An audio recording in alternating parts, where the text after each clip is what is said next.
All right, so let's talk about regret. I see a lot of people on the timeline on Twitter, in my DMs saying, man, I wish I bought when you said, I wish I did this. I wish I was in the crypto earlier. I regret.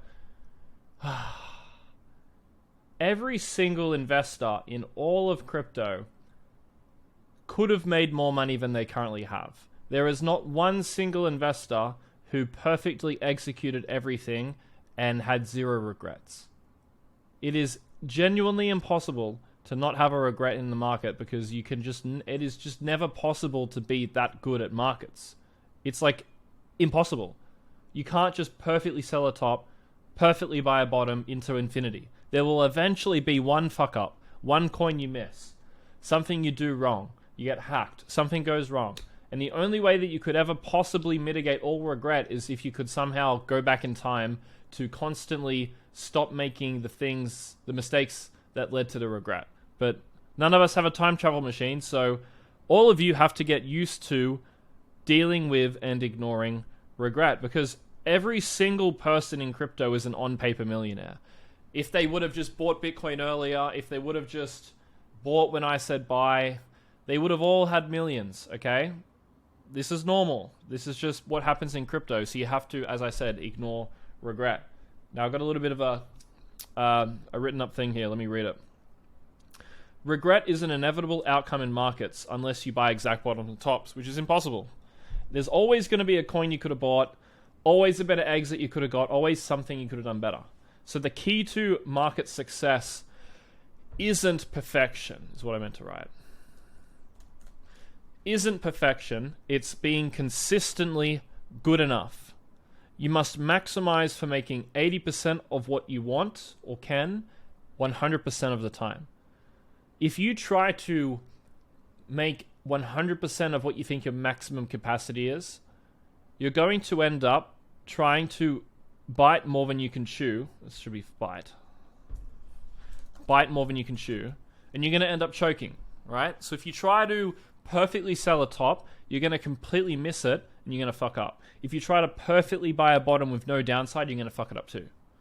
Sometimes you get very lucky, like I did with Toshi, but that was more about being able to control the market than it is about perfectly timing a bottom, because I sort of created the bottom there. But like on Bitcoin, for example, you can't control Bitcoin.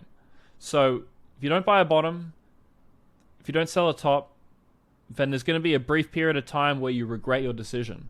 Like, for example, imagine, let's look at Bitcoin, right? Imagine you sold Bitcoin at 56K. Or like, what price is this? 60,000. Imagine you sold it here, and then for 3 weeks, the price went up. For 3 weeks, you regretted selling because everyone's telling you the bull market's back, and you need to, stop being an idiot and buy back in. That's what literally the whole market is going to be telling you. But that's just market psychology. That's just the market cycle. That's just what the market's going to do. You cannot listen to regret. You have to ignore it. When you have executed a decision, that is a decision that you have decided, and you must stick with it. You cannot regret it because you cannot turn back time. There is no upside to regret. What do you gain from experiencing the emotion of regret? What does it do? Anything positive? I don't think it does anything positive. The only potentially positive thing that being annoyed about missing something can do is giving you motivation to fix it. But the problem is, when you guys make a mistake, you try to think like, how do I get into a position? How do I get into this coin? When that's the wrong way to look at it. Like, for example, right? Let's look at Toshi to give an example.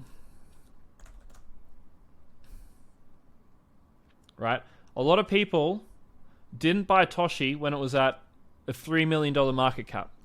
And so they missed it. It went 20x, right? Up to $40 million market cap, 45 million. And they're all asking me, Daniel, how do I get a position? Right? But that's the wrong question. When you make a mistake and you regret something, you don't ask, how do I fix this one instance where I fucked up? You ask, where did I go wrong in my system so that I can avoid making this mistake over the next 100 times that it comes up? Can you see the difference? One is trying to be right on this one coin that you missed, that you regret.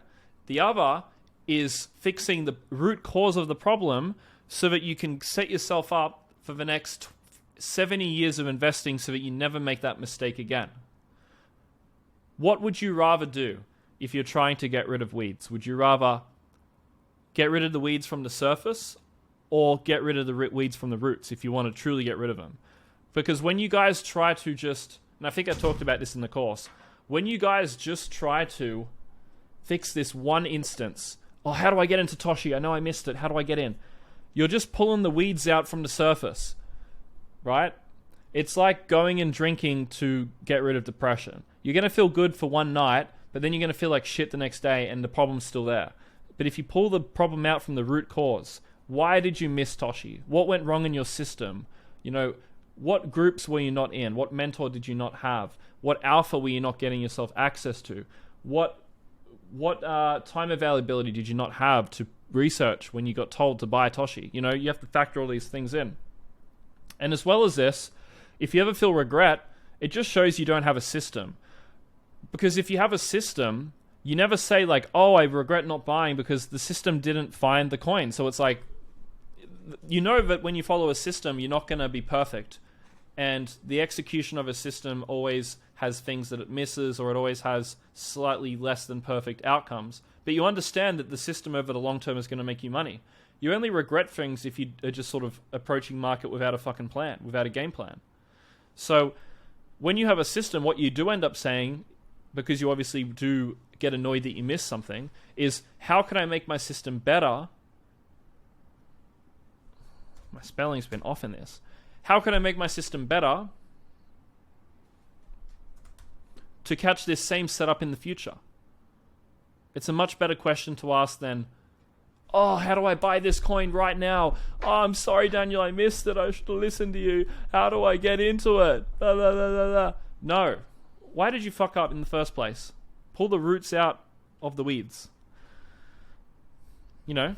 So when you have a system, you have two outcomes. You either ask where you went wrong in the system and fix the system, or you just accept that the system's not going to catch everything, but it will catch something or enough coins that it makes you a lot of money. Regret assumes you could have got the opportunity.